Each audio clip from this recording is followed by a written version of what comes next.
L'entrepreneuriat, qu'est-ce que c'est? Est-ce que nos enfants peuvent travailler avec nous dans nos entreprises? Comment est-ce que nous n'arrivons pas à faire de nos activités, je parle de nos parents, nos activités artisanales, des entreprises porteuses, des entreprises rentables? Tout simplement parce qu'il y a un élément qui nous manque. Un élément qui nous manque réellement.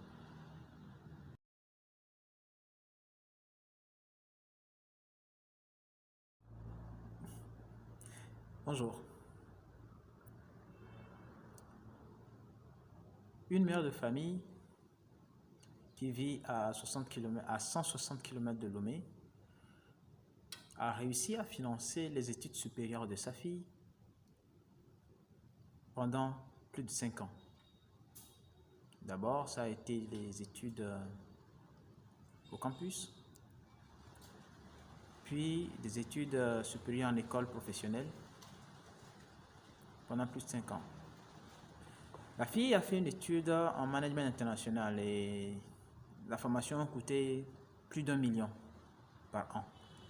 Et la maman a pu payer le master 1, le master 2, en 2 ans, plus de 2 500 000 francs,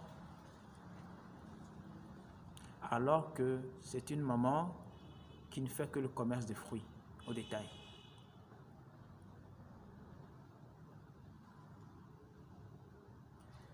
Puis après, cette jeune fille a fait 3 ans à 4 ans à la maison en cherchant de l'emploi. Comment est-ce possible?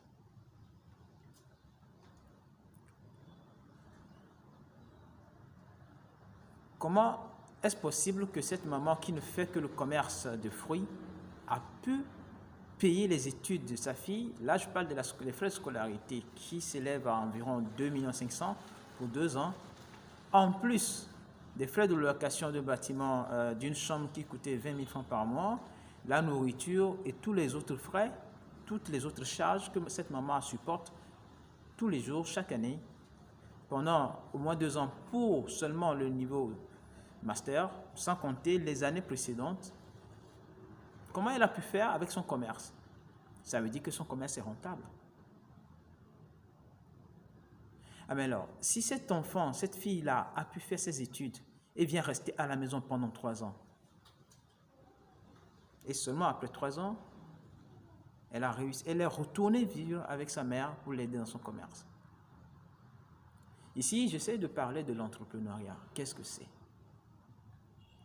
Est-ce que nos enfants peuvent travailler avec nous dans nos entreprises? Comment est-ce que nous n'arrivons pas à faire de nos activités, je parle de nos parents, nos activités artisanales, des entreprises porteuses, des entreprises rentables? Tout simplement parce qu'il y a un élément qui nous manque. Un élément qui nous manque réellement.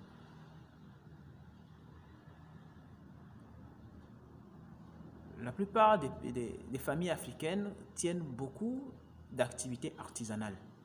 Beaucoup. Vraiment beaucoup d'activités artisanales. Soit le papa ou la maman fait dans la couture, soit c'est dans la maçonnerie, la menuiserie, la mécanique, la restauration. Mais on n'arrive pas à quitter la phase artisanale pour la phase industrielle. Pourtant, ces ménages, ces familles arrivent à supporter les charges de scolarité de leurs enfants pendant plusieurs années. Mais s'ils arrivent à faire ça, c'est que les activités sont rentables. Pourquoi ne pas arriver à transformer ces activités-là à grande échelle de façon à pouvoir gagner un peu plus d'argent? Je suis Kelly Ariaba.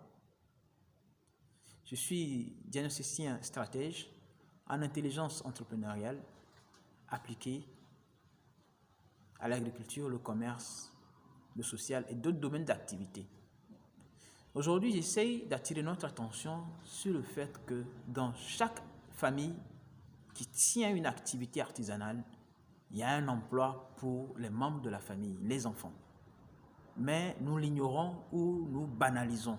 On pense souvent qu'il faut éduquer, il faut envoyer les enfants à l'école pour qu'après l'école, les enfants puissent sortir pour aller chercher du travail chez autrui. Alors que nous avons déjà des activités à travers lesquelles nous gagnons de l'argent pour pouvoir financer les études de nos enfants. Pourquoi ne pas faire en sorte que ces enfants, une fois sortis, puissent venir renforcer l'activité pour apporter de plus-value, décupler l'activité de façon à ce que ces activités-là puissent être encore plus rentables.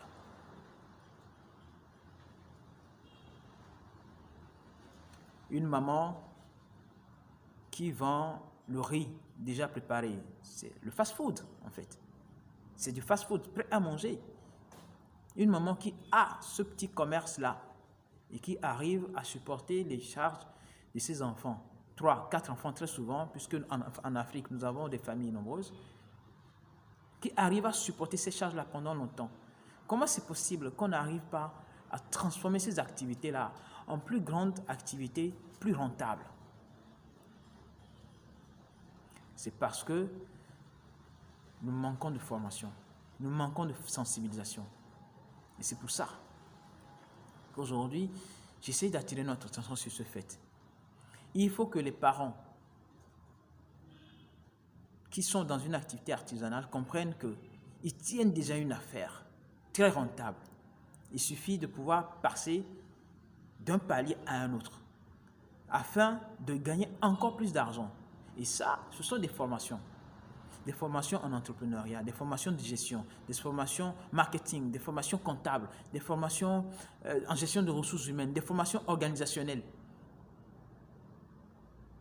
Nous avons du potentiel. Chaque personne, chaque famille a tout pour réussir. Il suffit seulement que nous adoptions les meilleures habitudes. J'entends souvent nos amis, nos frères, nos familles qui sont à la diaspora dire qu'il faut changer les mentalités en Afrique. Il ne s'agit pas de changer les mentalités en Afrique, on n'en a pas besoin. On a juste besoin d'apprendre de nouvelles habitudes. C'est ce dont on a besoin. Ou de polir un peu les mentalités que nous avons déjà. Mais parce que notre mentalité en Afrique, pour ceux qui sont restés en Afrique, notre mentalité englobe toute notre culture. S'il faut changer de mentalité, c'est aussi nous demander de changer notre culture. On ne peut pas. On ne peut pas. Mais par contre, il faut maintenant adapter nos activités à notre mentalité. Nous adapter, nous aussi, à nos mentalités. L'un des éléments clés en entrepreneuriat, c'est de s'adapter aux consommateurs. C'est de s'adapter à la population. C'est de s'adapter aux besoins. Les mentalités font partie de nos besoins, de notre culture. Lorsque nous cherchons à entreprendre dans nos milieux, il faut s'adapter aux mentalités déjà existantes.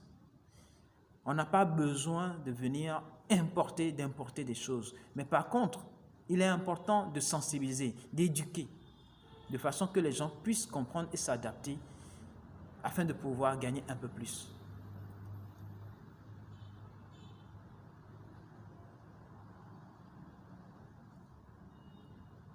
Nos activités artisanales, la couture, la coiffure, la maçonnerie, la menuiserie, même le fast-food de chez nous, sont des activités potentiellement riches, qu'on peut améliorer de façon à faire rentrer beaucoup plus d'argent dans la poche des différents ménages.